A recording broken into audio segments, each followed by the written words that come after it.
السلام علیکم ورحمۃ اللہ وبرکاتہ۔ ان الحمد للہ نحمده ونستعینه ونستغفره ونؤمن به ونتوکل علیہ ونعوذ باللہ من شرور انفسنا ومن سیئات اعمالنا من يهده الله فلا مضل له ومن يضلل فلن تجد له وليا مرشدا وأشهد أن لا إله إلا الله وحده لا شريك له ولا ضد ولا ند ولا مثيل له ولا مثال له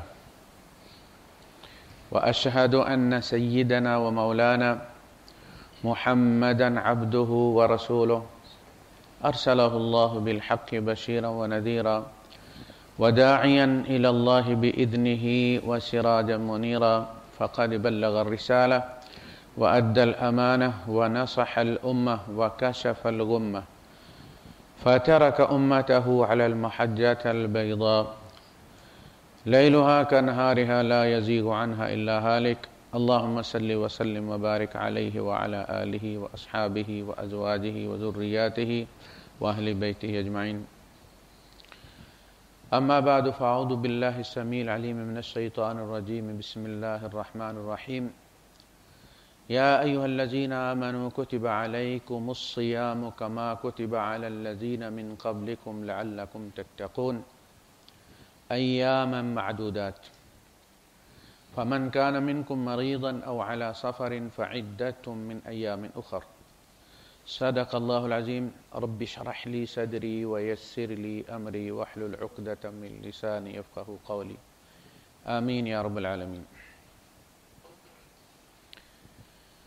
رمضان کا مہینہ شروع ہو رہا ہے اور قسمت والے لوگ ہی اس کو پائیں گے۔ ہمارے ایک ساتھی کل فوت ہو گئے،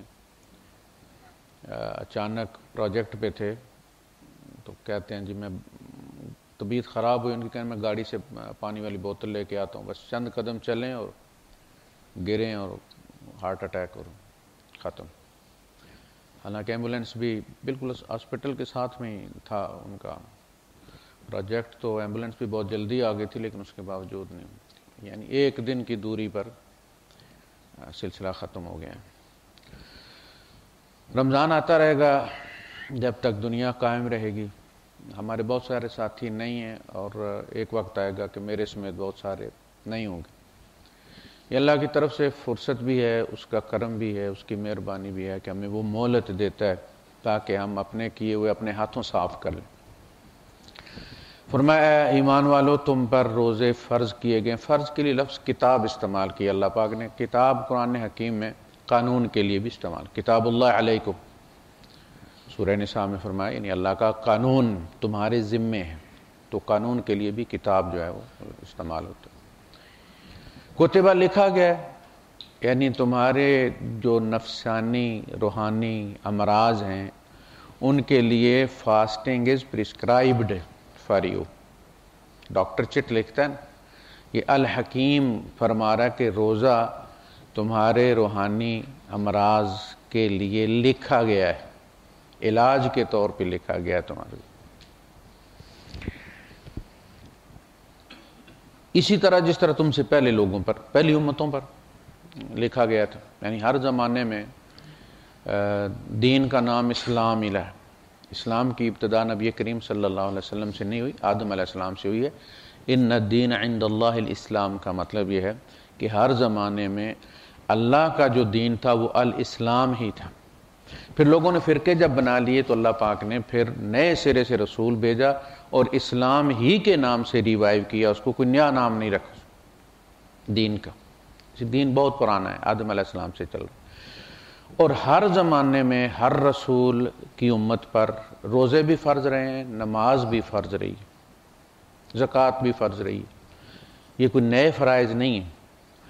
اور خاص کر کے اسلام جو ہے اس وقت وہ ملت ابراہیم ہے، ملت ابیکم ابراہیم، یہ تمہارے باپ ابراہیم کی ملت، ان کا طریقہ، ان کا رواج ہے جس کو اسلام کا نام دیا گیا۔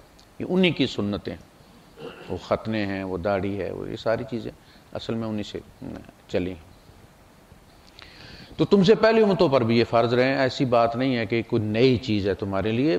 بڑی معروف اصطلاح تھی عربوں میں صوم کی، روزے کی. بھرت ہندو بھی رکھتے ہیں، فاسٹنگ ہمارے عیسائی بھی کرتے ہیں، یعنی یہ کوئی نئی چیز نہیں ہے.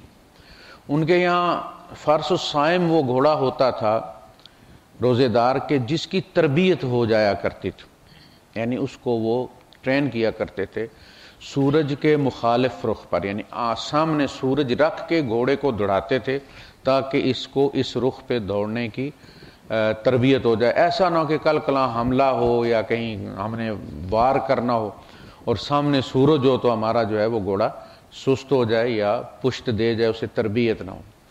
دوسرا وہ اس کو بھوکا پیاسا بھی رکھتے تھے، اور تیز ہوا جب ہوتی تھی آندھی اس میں بھی اس کو دوڑاتے تھے. یعنی جتنی بھی ان کے زمانے میں جو مشکلیں تھیں ان کے لیے تیار کرتے تھے گھوڑے کو. اور جب وہ گھوڑا تیار ہو جاتا تھا، ٹرینڈ ہو جاتا تھا، تو پھر اس کے لیے لفظ فرس الصائم جب گاہک لے کر آتے تھے کہ کوئی عام گھوڑا نہیں ہے، یہ روزے دار گھوڑا ہے.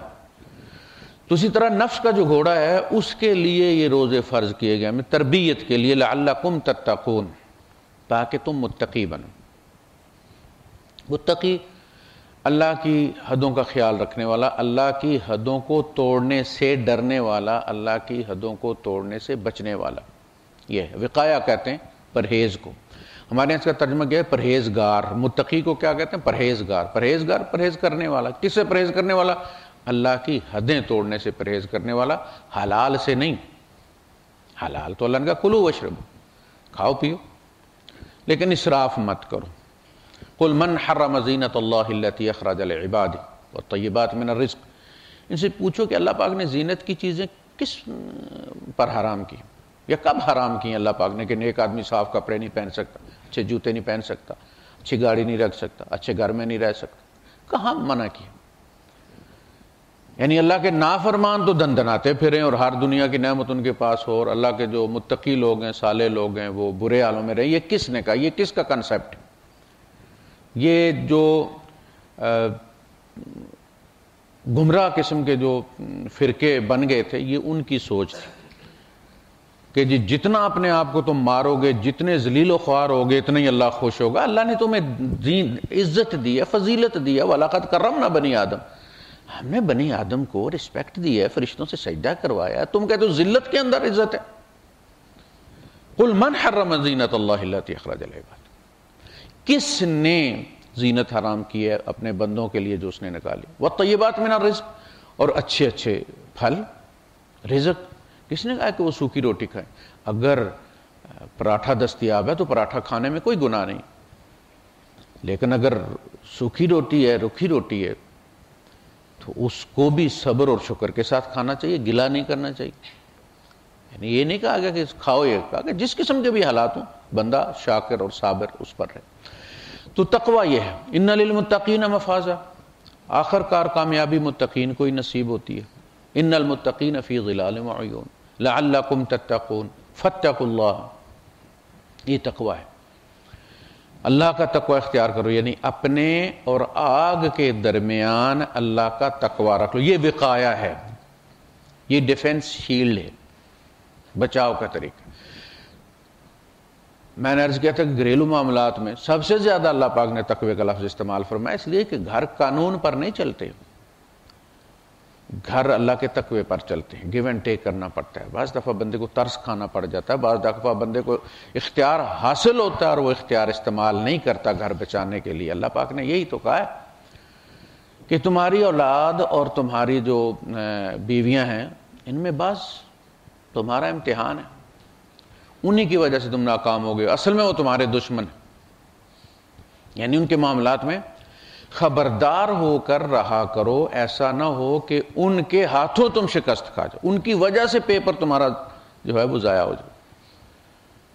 تو اس میں یہی کہا وَإِن تَعْفُوا وَتَصْفَحُوا وَتَغْفِرُوا فَإِنَّ اللَّهَ غَفُورٌ رَحِيمٌ. تم اگر درگزر کرو، معاف کرتے رہا کرو، دیکھا اندیکھا کرتے رہو، اور چاہے صفحہ پلٹ دیا کرو، تو یہ دیکھو اللہ بھی تو تمہارے ساتھ یہی کرتا ہے. یعنی اگر اللہ پاک تم کو پکڑنا شروع کر دے تو اس زمین پر چلنے والا نہ چھوڑے گا۔ وَلَا يُؤَاخِذُ اللَّهُ النَّاسَ بِظُلْمِهِمْ مَا تَرَكَ عَلَىٰ ظَهْرِهَا مِن دَابَّةٍ، اللہ لوگوں کو زیادتیوں پر پکڑنا شروع کر دے فوری، اس زمین پر چلنے والا کوئی نہ چھوڑے، وہ بھی مہلت دیتا ہے، معاف کرتا ہے، درگزر کرتا ہے، کتنی کتنی زیادتیاں تم کر جاتے ہو۔ تو تب وہ اپنے بندوں کو ساتھ لے کر چل رہا ہے، حالانکہ وہ مجبور نہیں ہے بندوں کا، اور ہم تو مجبور ہیں کہ ہمارا گھر چلے، ہم اپنی اتھارٹی جتا لیں گے، اختیار جتا لیں گے، طلاق دے دیں گے، گھر اجاڑ لیں گے، لیکن بچے برباد کر لیں گے، ہم اپنی نسلیں ہم خراب کر لیں گے اپنی انا کی خاطر۔ جتنے فرعون قسم کے شور ہوتے ہیں، ہٹلر قسم کے کہ بس میری بات پوری ہونی چاہیے، وہ گھر برباد کرتے ہیں، اولادیں برباد ہو جاتی ہیں۔ عقل مند وہی ہوتا ہے جو پورے گھر کو، پوری کشتی کو لے کر چلتا ہے۔ اور اس میں نے عرض کیا تھا کہ فائٹر کے اندر تو پیراشوٹ ہوتا ہے، ایجیکشن کا آپشن ہوتا ہے، پائلٹ کو جان بچانے کی اجازت ہوتی ہے، اس لیے کہ اس کی اپنی جان ہوتی، لیکن سواریوں والے جہاز میں کوئی پیراشوٹ نہیں ہوتا، مرنا ہے تو ساتھ ہی مر، اور جینا ہے تو ساتھ ہی جینا، آخری لمحے تک۔ اس لیے پیراشوٹ نہیں رکھا کہ ذرا سا خطرہ ہو اور پائلٹ جو ہے وہ چھلانگ لگا جائے، مر جائیں سواری، ہاں نہیں، آخری لمحے تک وہ جس طرح اپنی زندگی کے لیے جد و جہد کرے، اسی طرح باقی مسافروں کے لیے بھی کرے۔ یہ مسافروں کی خاطر اس کو پیراشوٹ نہیں دیا گیا، اسی طرح مرد ہے یا عورت، اس کو گھر چلانے کے لیے پیراشوٹ نہیں دیا گیا کہ تم جناب چھلانگ لگا دو، بیڑا غرق کر دو، پچھلے مرتے ہیں تو مرتے رہیں، بس تمہاری انا قائم رہے، نہیں، لے کے چلو ساتھ، تم انہی کے ساتھ ڈوبو گے، انہی کے ساتھ۔ یہ ہے اصل میں کمانڈ، یہ تقوی ہے جو لے کر ساتھ چلتا ہے۔ تو فرمایا کہ یہ تم پر فرض کیے گئے اسی طرح جس طرح تم سے پہلی قوموں پر فرض کیے گئے، لعلکم تتقون، تاکہ تمہارے اندر تقوی پیدا ہو۔ اب یہ میکسیمم تربیت ہے، جو روزہ ہے یا حج ہے، آپ کو حرام سے روکنے کے لیے کسی چیز کو عارضی طور پر حرام بنا۔ جب جنگی مشقیں ہوتی ہیں تو فوج اپنی ہی فوج کے دو حصوں میں سے ایک حصے کو دشمن قرار دے کر پھر ٹریننگ ہوتی ہے اور پھر جنگی مشقیں ہوتی ہیں۔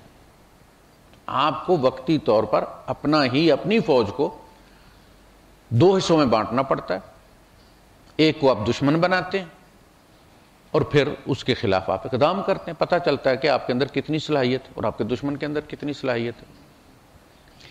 اسی طرح حلال کو حرام کر کے تربیت کی جاتی ہے، یعنی حلال ہے کھانا پینا، لیکن نہیں کھانا، آب زمزم بھی نہیں پینا، حرام کر دیا گیا دن بھر کے لیے جب تک سورج غروب نہیں ہوتا، اس لیے کہ تمہیں شراب سے بچنا آ جائے۔ پانی کی کتنی جینین، دیکھیں نا، جب پیاس لگتی ہے بندے کو تو یہ جینین ضرورت ہے بندے کی، لیکن یہی تو ہے کہ پیاس لگی ہے، من مانگ رہا ہے پانی، اندر تڑخ رہا ہے، لیکن نہیں پینا، تاکہ کل جب شراب کی اور نشے کی تمہیں لت ہو اور نشہ تمہیں تنگ کرے ہو، اس کی پیاس تمہارے اندر ہو، تو تمہیں اپنے آپ کو روکنا آ جائے۔ حلال سے روکا گیا ہے تاکہ تمہیں حرام سے بچنا آ جائے۔ اسی طرح حج کے اوپر بھی حرام کی پابندیاں جب لگتی ہیں تو یہ سکھایا جائے، یہ وہی خدا ہے جس کے بارے میں تم یہ سمجھتے ہو کہ اسے بس دو چار موٹی موٹی چیزوں کا اختیار حاصل ہے، باقی ہماری پرائیویٹ زندگی، میرا بزنس، میرا جو پرسنل معاملات ہیں، اس میں تو اللہ کو کسی قسم کی مداخلت نہیں کرنی چاہیے، مجھے فری چھوڑنا چاہیے۔ نہیں، جب احرام آپ باندھ لیتے ہیں تو آپ بال بھی اپنی مرضی سے نہیں اکھاڑ سکتے، بھائی صاحب، کتنی پرائیویسی ہے آپ کی۔ اب بال اکھڑ جائے، آپ اکھاڑ دیں اس کو، تو اللہ کا کیا نقصان؟ آپ کا اپنا بال ہے، ساری زندگی آپ اکھاڑتے رہتے ہیں اس کو، ذرا اکھاڑ کے دکھائیے۔ یہ تربیت دی گئی ہے کہ اللہ کی ایکسیس تمہاری کتنی پرائیویسی تک ہے، جو تم سمجھتے ہو کہ اس کا کوئی حکم نہیں۔ اگر مسلمان ہو تو پھر اللہ کے سامنے تمہاری کوئی پرائیویسی نہیں ہے، وہ جس چیز کو چاہے ایڈریس کرے اور تمہیں اس حکم کو ماننا ہے۔ ایام معدودات، یہ گنتی کے دن ہیں، یا 30 ہوتے ہیں یا 29 ہوتے ہیں، 28 بھی نہیں ہوتے، 31 بھی نہیں ہوتے، ان دنوں میں اگر کوئی بندہ بیمار ہے، فمن کان منکم مریضا او علی سفر فعدۃ من ایام اخر، اگر تمہیں کوئی بیمار ہے یا سفر میں ہے تو گنتی دوسرے دنوں میں پوری کر لے، یعنی اس سے 5 روزے چھوٹ گئے، 4 چھوٹ گئے، 2 چھوٹ گئے، وہ بعد میں گنتی پوری کر لے بس۔ اس میں بھی اللہ پاک نے آسانی جو رکھی وہ یہ رکھی ہے کہ یہ پرسنل معاملہ ہے کہ کوئی بندہ کس چیز کو مرض سمجھتا ہے۔ یہ نہیں کہا کہ تمہیں لازماً کینسر ہو تو روزہ چھوڑ دو، شوگر ہو تو روزہ چھوڑ دو، نہیں، بندے پر چھوڑا ہے، حکومت پر نہیں چھوڑا کہ حکومت فیصلہ کرے میڈیکل چیک اپ کر کے کہ اب یہ روزہ چھوڑ سکتا ہے کہ نہیں چھوڑ سکتا۔ ایک بندہ ہے اس کی قوت برداشت کم ہوتی ہے، وہ ذرا سی زکام بھی اسے تیز ہو نہ رکے، ناک بند ہو جائے، آنکھوں سے پانی آنا شروع ہو جائے تو ہینڈز اپ کر جاتا، بیمار، چھوڑ سکتا، کوئی مسئلہ نہیں۔ دوسرا بندہ جو ہے اس کی قوت برداشت زیادہ ہے، وہ رکھے رکھتا ہے، لیکن وہ بلیم نہیں کر سکتا اس کو کہ اس نے چھوڑ دیا۔ اسی طرح بعض خواتین ہوتی ہیں دودھ پلاتے ہیں اور بچے کو اور روزہ بھی رکھتی ہیں، اور بعض ہوتے ہیں جو دودھ پلانے والی ہوتی ہیں وہ نہیں رکھتی، کہتی ہیں بعد میں پورے کر لیں گے، بچے کو دودھ پلانا زیادہ مجھے جنرل ویکنیس ہو جاتی ہے۔ اب یہ کیس ٹو کیس معاملہ ہے، یونیفارم قانون نہیں ہے، ہر بندے کے ضمیر پر چھوڑ دیا گیا کہ اگر واقعتاً وہ یہ سمجھتا ہے کہ اس کے لیے مشقت ہے اس میں تو چھوڑ دو، بعد میں پورا کر لینا۔ جو بندے پر چھوڑا گیا، اسے کسی کو سرٹیفکیٹ پیش کرنے کی ضرورت نہیں کہ میں واقعتاً اس درجے کا بیمار تھا، اس کا ضمیر اپنا اس کا جج بنا دیا گیا۔ مسافر ہے تو یہ نہیں کہا کہ پیدل سفر ہو تب چھوڑو، اونٹ کا سفر ہو تب چھوڑو، جہاز کا سفر ہو تو مت چھوڑو، نہیں، جب تم مسافر ہو گئے ہو تو تمہیں وہ ڈسکاؤنٹ مل گئی۔ فمن کان منکم مریضا او علی سفر فعدۃ من ایام اخر وعلی الذین یطیقونہ فدیۃ طعام مسکین، اور جو لوگ طاقت رکھتے ہوں اس چیز کی کہ وہ فدیہ دے سکیں تو وہ روزہ رکھنے کی بجائے فدیہ دیں۔ اب یہ پہلا حکم ہے، پہلا حکم ہے، حالات انتہائی ناگزیر ہیں، مہاجرین کے جتھے آ رہے ہیں، مدینے والوں کی بھی اتنی استطاعت نہیں ہے، کوئی انڈسٹریل شہر تو ہے نہیں تھا کہ اس کے اپنی کوئی انکم ہو، غریب لوگ تھے، کھیتی باڑی سے کماتے تھے، اور کھیتی باڑی سال 6 مہینے کے بعد ہی اپنا آپ دکھاتی ہے، روز پیسے نہیں آتے بزنس کی طرح، دکان کی طرح۔ ان حالات میں کہا گیا کہ پرائرٹی یہ ہے کہ تم فدیہ دے دو، یہ جو مہاجرین ہیں، یہ جو اصحاب صفہ ہیں، ان کو کھلا دو۔ وعلی الذین یطیقون فدیۃ طعام مسکین فمن تطوع خیرا فہو خیر لہ، اور اگر کوئی تطوع کے طور پر ان کو کھانا بھی کھلا دو اور بعد میں روزہ بھی رکھ لے، کوئی حرج نہیں، صرف روزہ رکھ لے تو بھی کوئی حرج نہیں، لیکن پرائرٹی جو ہے وہ دی گئی۔ اس کے بعد آگے پھر چل کے جب حالات سٹیبل ہو گئے تو پھر کہا کہ ہاں اب جو ہے وہ تم روزہ رکھو، فمن شاہد منکم الشہر فلیصم ومن کان مریضا وعلی سفر فعدۃ من ایام اخر یرید اللہ بکم اليسر، اللہ تمہارے لیے آسانی چاہتا ہے۔ سورہ نساء میں فرمایا کہ اللہ تو تمہارے لیے آسانی چاہتا ہے، یرید اللہ بکم اليسر، یعنی یہ عبادات ہیں یہ کوئی اللہ کی طرف سے تمہیں ٹائٹ کرنے کے لیے نہیں۔ یہ جو کنسیپٹ ہے نا کہ جی مسلمانی ثابت کرنے کے لیے بھوکا پیاسا مرنا پڑتا ہے نا، ایسا نہیں، یہ تمہاری ضرورت ہے، باقاعدہ تمہاری دوا ہے۔ یہ وہ ڈاکٹر بھی تو دیکھنا نیل بائی ماؤتھ کر دیتے ہیں، تو اللہ تمہارے لیے آسانی چاہتا، یہ اصول ہے، یہ شریعت کا پکا اصول ہے، یہ محدثین نے نہیں بنایا، یہ فقہاء نے نہیں بنایا، یہ اماموں نے نہیں بنایا، یہ خلفائے راشدین نے نہیں بنایا، یہ مین میڈ اصول نہیں ہے، یہ یونیفارم اصول ہے اللہ کی طرف سے شریعت کا، آسانی۔ اور اجتہاد جب بھی کیا جائے گا آسانی کے لیے کیا جائے گا، امت کی ٹبری ٹائٹ کرنے کے لیے نہیں کیا جائے گا۔ یہ بات نوٹ کریں، اجتہاد کا مطلب یہ کہ امت کے سامنے کوئی رکاوٹ آ گئی ہے، مسائل، اپنے رستہ نکالنا ہے، امت کے لیے آسانی دینے کے لیے اجتہاد کرنا ہے۔ یہ جو ہمارے یہاں لوگوں نے بنا لیا ہے کہ جی آپ آسان دین پر عمل کریں گے تو مشکل پر آپ کا باپ کرے گا، اور بھائی مشکل رہے گی نہیں جب اس کو آسان کر لیا جائے گا۔ یعنی اللہ یرید اللہ بکم اليسر، اللہ تو چاہتا ہے آپ کے لیے آسانی، مولوی صاحب چاہتے ہیں آپ کے لیے تنگی، اور مذمت کرتے ہیں، خدا کے بنائے ہوئے اصول کی مذمت کرتے ہیں۔ وہ اپنے بندوں کے لیے آسانی کیوں چاہتا ہے؟ اسے تو ہماری طرح نئے نئے ٹیکس لگانے چاہیے امت پر۔ روزہ ہے، وہ جی خوشبو سونگھنے سے ٹوٹ جاتا ہے، سبحان اللہ، باتھ روم میں نہیں ٹوٹتا تمہارا، خوشبو سے ٹوٹ جاتا ہے، نہانے سے ٹوٹ جاتا ہے۔ کس نے کہا نہانے سے ٹوٹ جاتا ہے؟ یہ وہی تصور ہے سادھوؤں والا کہ جتنا مشقت میں ڈالو گے اتنا ثواب روزے کا زیادہ ہوگا۔ ایسا نہیں، یہ خدا کی شریعت نہیں ہے۔ یرید اللہ بکم اليسر ولا یرید بکم العسر، اللہ تمہارے لیے تنگی نہیں چاہتے، جہاں تم تنگی محسوس کرو تمہیں اس نے اجازت دی، پھر رکھ لو، چھوڑ دو۔ کھڑے ہو کر نہیں پڑھ سکتے، بیٹھ کے پڑھ لو، بیٹھ کے نہیں پڑھتے لیٹ کے پڑھ لو۔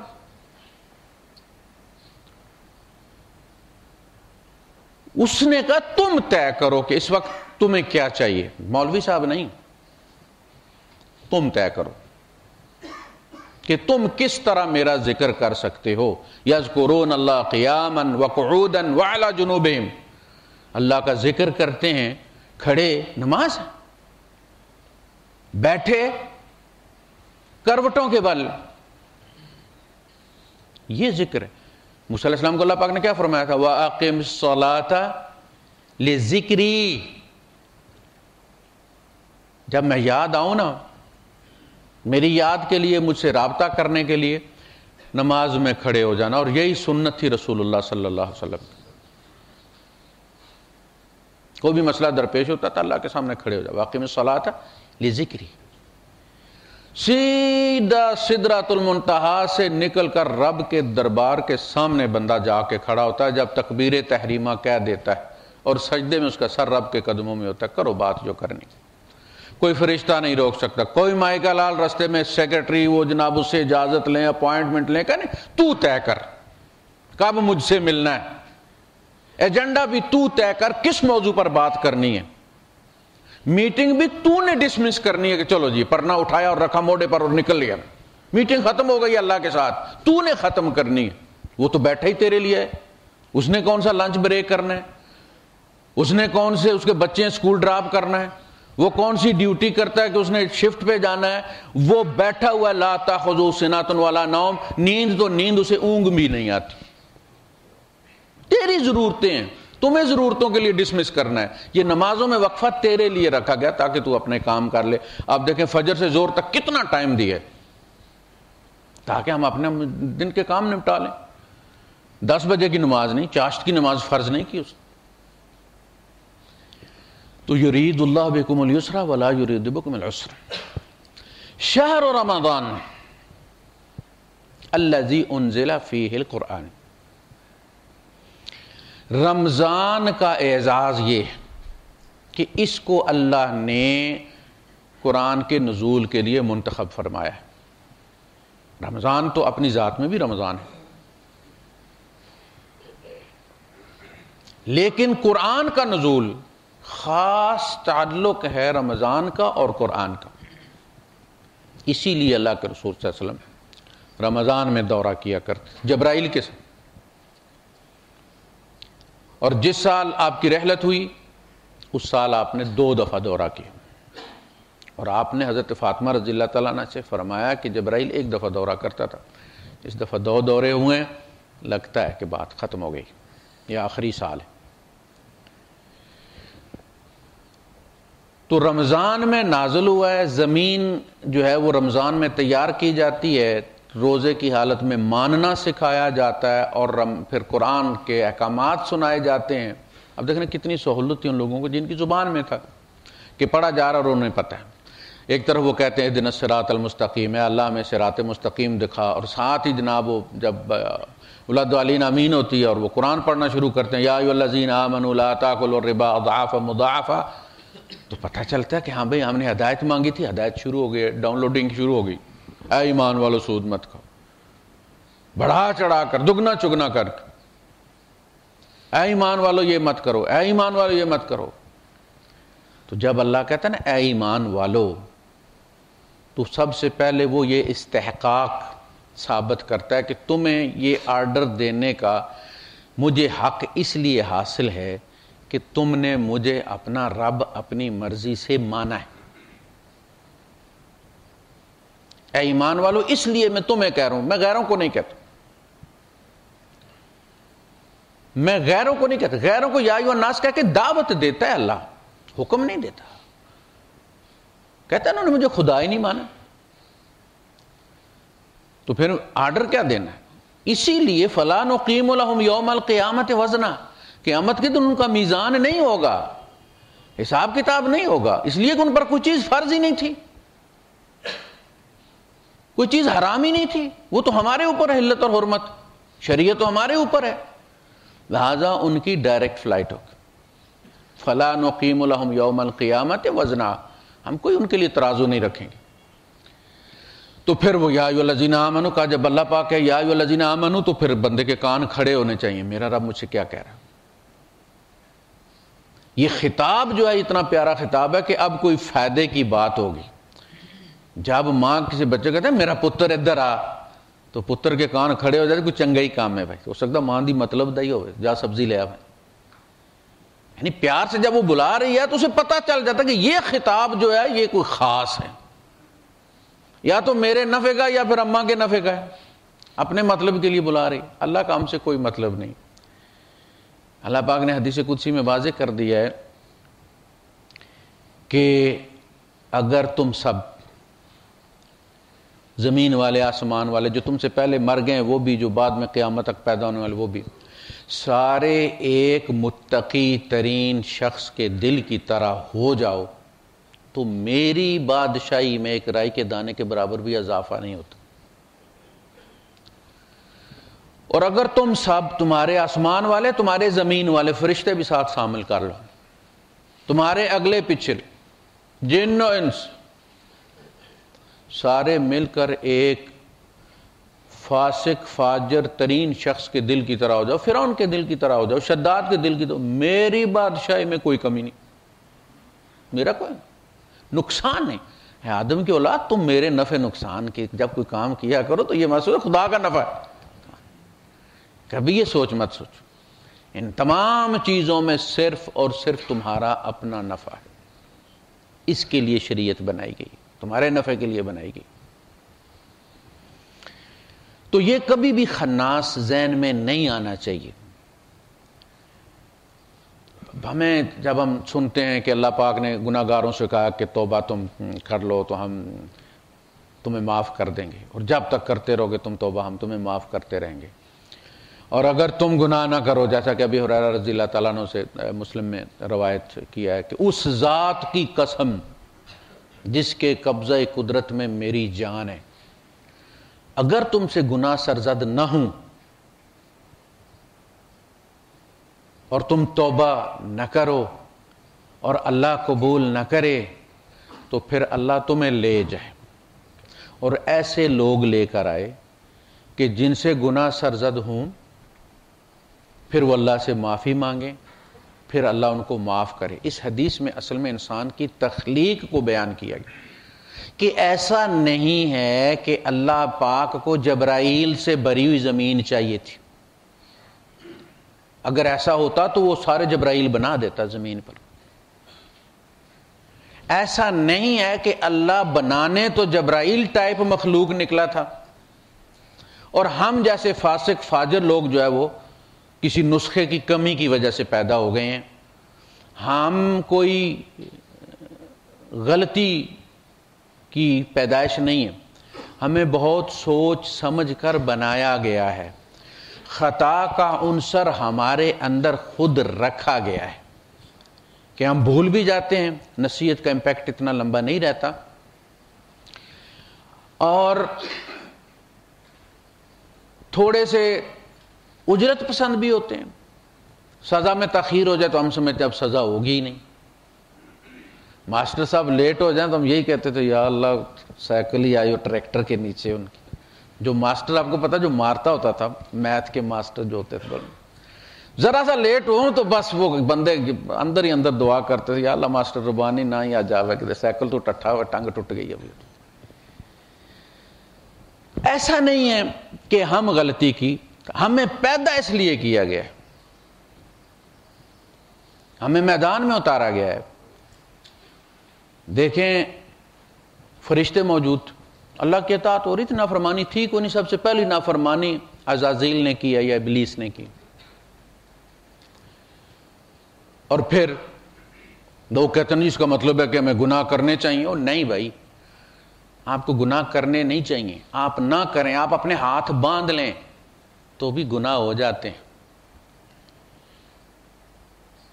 روزے کی حالت میں نہیں ہوتے گناہ، غیبت بھی کر لیتے ہیں، چغلی بھی کر لیتے ہیں، فورمین سے کسی کی شکایت بھی کر دیتے ہیں. یہ سارے کام روزے کے دوران نہیں چل رہے ہوتے. گالی بھی دے دیتے ہیں، جھگڑا بھی کر لیتے ہیں. ہم چیز ہی ایسی ہیں کہ سیدھا کرنے نکلتے ہیں الٹا ہو جاتا ہے. تو اس کا مقصد یہ ہے کہ اگر تم گناہ سے باز نہیں آتے نا تو پھر توبہ سے بھی کبھی مت رکنا. تو اس لیے کہ اگر توبہ پہ اعتراض ہو تو اللہ کو ہو نا. جب وہ دروازہ بند نہیں کرتا تو شیطان تمہارے اندر یہ خیال ابھارتا ہے کہ بہت تم نے توبہ کر لی ہے، پھر گناہ کرتے ہو، بڑے بے شرم ہو. اس کا مطلب ہے کہ اب گناہ کرتے رہو، توبہ مت کرو.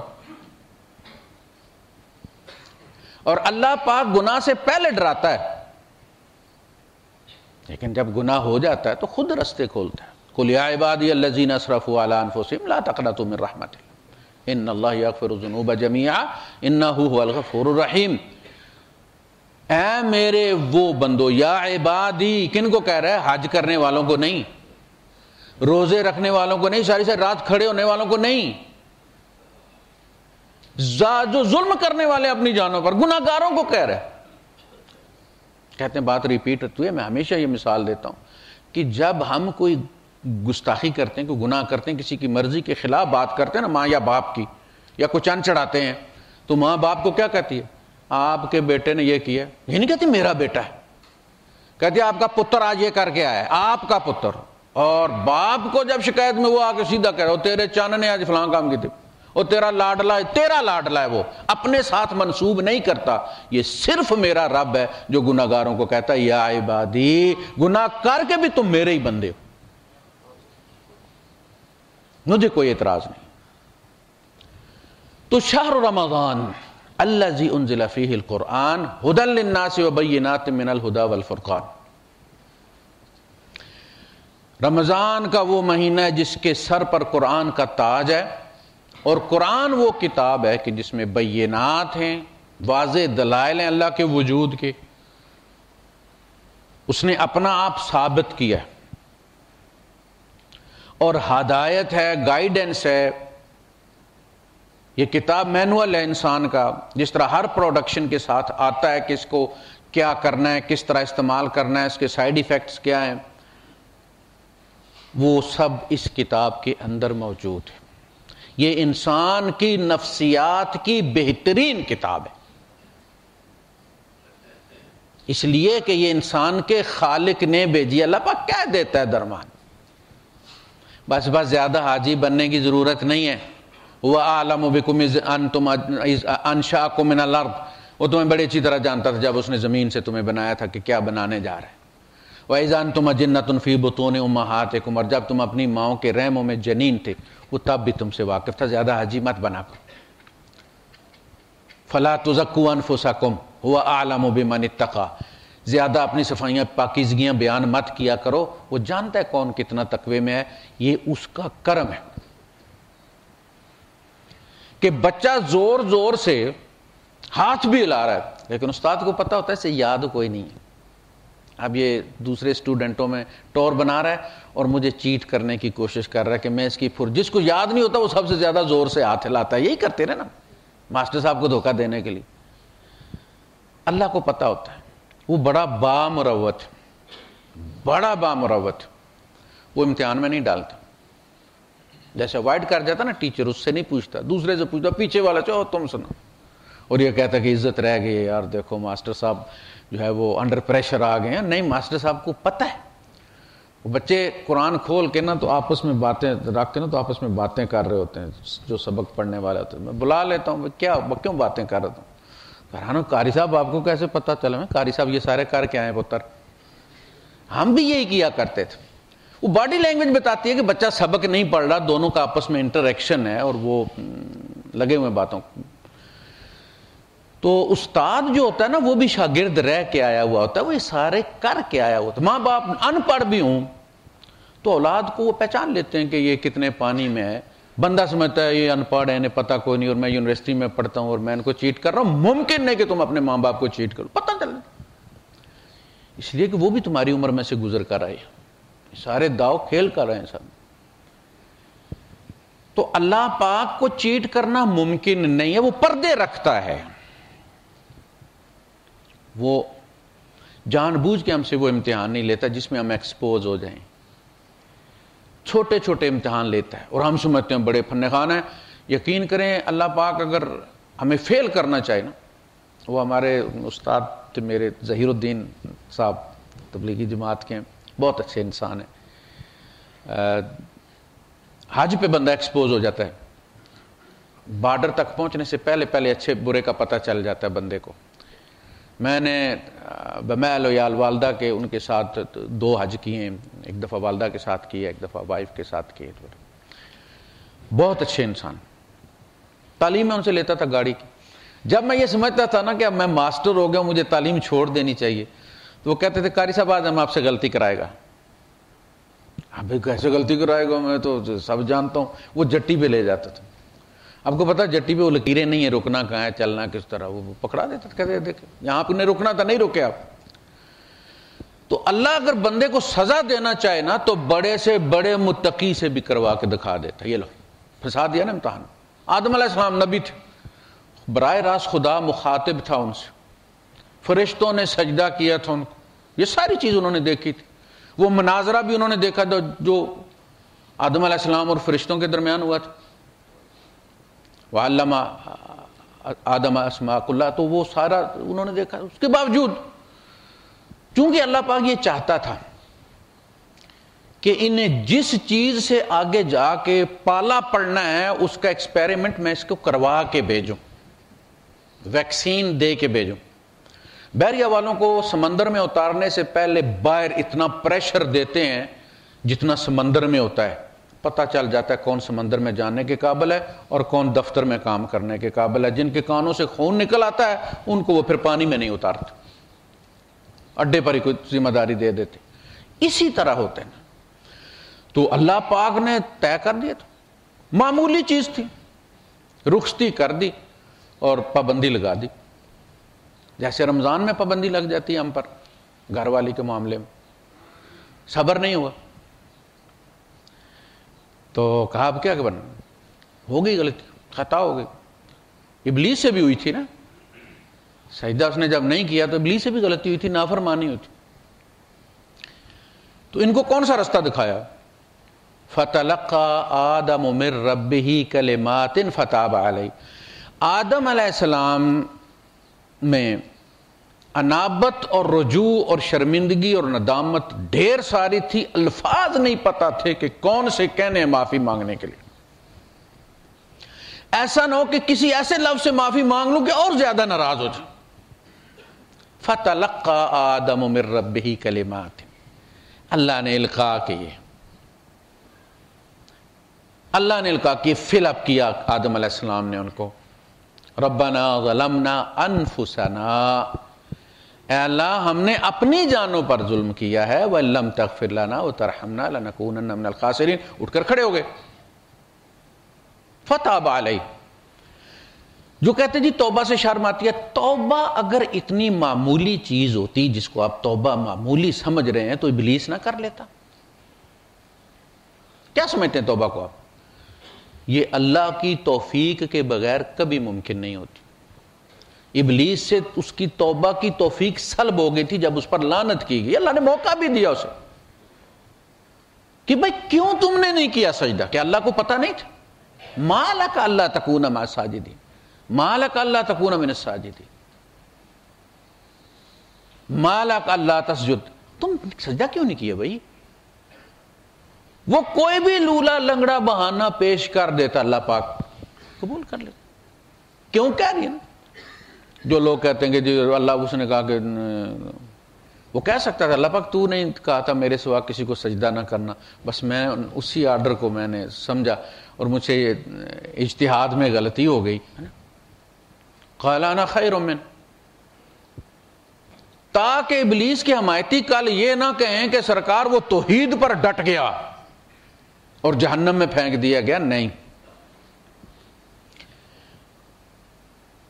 اس سے کہلوایا ہے قال انا خیر منہ خلقتنی من نار وخلقتہ من طین۔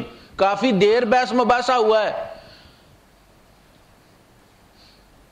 قال لم اکن لاسجد لبشر خلقتہ من صلصال من حمأ مسنون، سرکار مجھ سے تو سجدہ نہیں ہوتا اس بدبودار مٹی کو جس کو میرے سامنے آپ نے بنایا۔ آدم علیہ السلام نے کوئی عذر پیش کیا؟ اس کو کہتے ہیں غیر مشروط معافی۔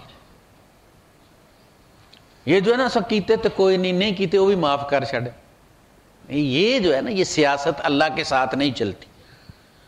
یونس علیہ السلام نے کیا کہا تھا؟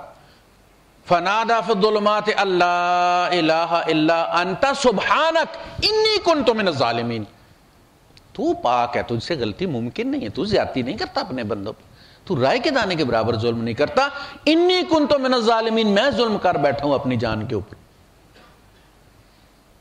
موسیٰ علیہ السلام سے بندہ مر گیا، قتل خطا تھا، انہوں نے مکہ مارا تھا، کوئی مارنا کوئی گولی نہیں ماری تھی 9 mm کی اور 7 mm کی، تو کیا کہا؟ قال ھذا من عمل الشیطان، وہ یہ تو شیطانی کام ہو گیا ہے، انہ عدو مضل مبین۔ قال رب انی ظلمت نفسی فاغفر لی، اللہ میں اپنی جان پر ظلم کر بیٹھا ہوں، مجھے معاف کر دے۔ یار قتل خطا ہے، پیغمبر بھی کہہ رہے ہیں کہ نہیں کہہ رہے کہ مجھ سے غلطی ہوئی ہے، میں نے ظلم کیا ہے، میں نے ظلم کیا، مجھے معاف کر دے۔ سب سے پہلی چیز توبہ میں یہ ہوتی ہے کہ بندہ ایڈمٹ کرے کہ مجھ سے غلطی ہوئی، مجھ سے غلطی ہوئی ہے، میں نادم ہوں اس پر۔ یہ ساری چیزیں اندر ہی اندر ہوتی ہیں۔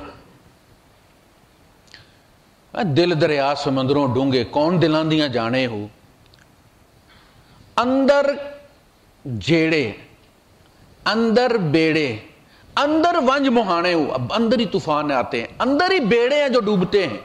ایمان کہاں ہے؟ تقوی کہاں ہے؟ ہاں ہونا یہاں، یہیں اندر ہی طوفان اٹھتا ہے۔ کوئی ساحل پہ بھی موجیں اٹھتی ہیں، خاموش بھی طوفان ہوتے ہیں، اندر ہی بیڑے غرق ہوتے ہیں۔ باہر والوں کو پتہ ہی نہیں چلتا، باہر والے اس کے بہت متقی سمجھتے ہیں، لیکن اس کا بیڑا غرق ہو گیا ہوا۔ تو توبہ کی پہلے ندامت، آئندہ نہ کرنے کا عہد، اللہ میں آئندہ نہیں کروں۔ اللہ پاک فرماتا ہے کہ وَهُوَ الَّذِي يَقْبَلُ التَّوْبَةَ عَنْ عِبَادِهِ وَيَعْفُو عَنِ السَّيِّئَاتِ وَيَعْلَمُ مَا تَفْعَلُونَ۔ وہ اپنے بندوں کی توبہ قبول کرتا ہے، ان کے گناہ مٹا دیتا ہے، حالانکہ اسے پتہ ہوتا ہے کہ انہوں نے کیا کرنا ہے، تم نے جو آگے کرنا ہے اسے پتہ۔ اللہ کے لیے کوئی چیز بھی سرپرائز نہیں، ہمارا نہ گناہ نہ نیکی، اس کے لیے یہ ایکشن ری پلے، یہ ہائی لائٹس۔ اللہ کے لیے کوئی چیز سرپرائز نہیں، وہ جانتا ہے یہ پھر کرے گا، کہتا ہے اس وقت تو کہہ رہا ہے نا کہ نہیں کروں گا، اس وقت تو مخلص ہے نا، خالص ہے، کہتا ہے نہیں کروں، حالانکہ سے کل پھر ہو جانا ہے۔ اس وقت تک کہ سارے گناہ نامہ اعمال میں سے، جس جگہ کیے وہاں سے، جس فرشتے نے لکھے اس کی میموری میں سے، کہ میرے بندے کو کل حقارت کی نظر سے نہ دیکھے، وہاں سے بھی صاف کر دیتا ہے۔ آئندہ جب بندے سے پھر ہوتا ہے تو وہ پچھلا نہیں ڈالتا کھاتے، کہتا ہے کس نے توبہ کر لی تھی، میں نے قبول کر لی تھی، چیپٹر کلوز ہو گیا ہے۔ ہم کیا کرتے ہیں، مولاد کی غلطی اگر بائی دا وے معاف کر بھی دیتے ہیں، اس وقت اگنور کرتے ہیں، تو ہم فائل ضائع نہیں کرتے، اس کو سی ڈرائیو میں رکھ لیتے ہیں کہ پھر کرے گا تو یہ بھی لوڈ اس کے اوپر ڈالنا ہے. اللہ کہتا ہے ایسے نہیں، جو پیچھے گزر گئی ہے اس کو جانے دو، بعد والے کو ایڈریس کرو. تو یہ ہدن ہے، ہدم من البینات. اسی طرح ایک تو یہ بڑی واضح بات کرتا ہے، توحید کے بارے میں قرآن حکیم سے زیادہ اچھی نہ کوئی تقریر کر سکتا ہے، نہ کوئی مثال دے سکتا ہے، نہ بات سمجھا سکتا ہے. یہ ہدایت نامہ ہے، یہ ایمان بنانے کی کتاب ہے. وجلت قلوبہم، یہ دلوں کو لرزا دیتی ہے، لیکن دل ہم خدا کے لیے کھولیں، اس کلام کو اندر جانے دیں. چوں بجاں رفت، وہ جو اقبال نے کہا ہے کہ چوں بجاں در رفت جان دیگر شود، یہ اندر جائے گا تو جان بدلی ہو جائے گی، بندہ بدلی ہو جائے گا. جان چو دیگر شد، بس جان بدلنے کی دیر ہے، باہر کا سارا جہاں بدل جاتا ہے. جان چو دیگر شد جہاں دیگر شود. دل تو میرا اداس ہے ناصر، شہر کیوں سائیں سائیں کرتا؟ اس لیے کہ اس کے اپنے اندر سائیں سائیں، اس کا اس لیے پورا شہر سائیں سائیں کر رہا ہے. وہ جادوگر تھے، اندر تبدیلی آئی ہے، فارمیٹ ہو گئے، کنورٹ ہو گئے. فرعون کے بندے تھے، خدا کے بندے بنے ہیں تو فرعون کا سارا جاؤ جلال ان کی نظروں سے گر گیا، ختم ہو گیا، وہ مٹی بن گئی، زندگی کی کوئی وقت نہیں رہی. صرف ایک سجدہ، صرف ایک سجدہ. انہوں نے کوئی درس قرآن نہیں سنا، جمعے کے خطبے نہیں سنے، موسیٰ علیہ السلام کی صحبت میں نہیں رہے، وہ صحابی نہیں تھے، جادوگر تھے. سچا ایک سجدہ ایسا تھا کہ فرعون نے کہا لَأُقَطِّعَنَّ أَيْدِيَكُمْ وَأَرْجُلَكُمْ مِنْ خِلَافٍ، میں تمہارے آمنے سامنے کے ہاتھ پاؤں کاٹوں گا، دایاں ہاتھ بایاں پاؤں. ثُمَّ لَأُصَلِّبَنَّكُمْ فِي جُذُوعِ النَّخْلِ، پھر میں تمہیں کیل مار کے ٹھونک دوں گا کھجور کے تنوں کے ساتھ. ثُمَّ لَتَعْلَمُنَّ أَيُّنَا أَشَدُّ عَذَابًا وَأَبْقَىٰ، پھر تمہیں پتہ چلے گا کہ موسیٰ کا خدا زیادہ سخت عذاب دیتا ہے یا میں سخت عذاب دیتا ہوں. قَالُوا لَا ضَيْرَ، ایک ہوتا ہے ضرر، ایک ہوتی ہے ضرر کی تصغیر، اصغر صغیر، اکرم کریم، اسلم سلیم، طفل طفیل چھوٹا سا بچہ، طفل بچہ، طفیل چھوٹا. لا دائرہ، ہمارا ذرا سا بھی نقصان نہیں. دیکھا آپ نے، ایک سجدہ. لا دائرہ انا الی ربنا منقلبون، ہم اپنے رب کے پاس پلٹ کر جائیں گے، تم ذرا جلدی پہنچا دو گے ہم کو، کوئی مسئلہ نہیں. ہم اٹھے ہوئے سر کے ساتھ اپنے رب کے یہاں جانا چاہتے ہیں. وآخر دعوانا الحمدللہ.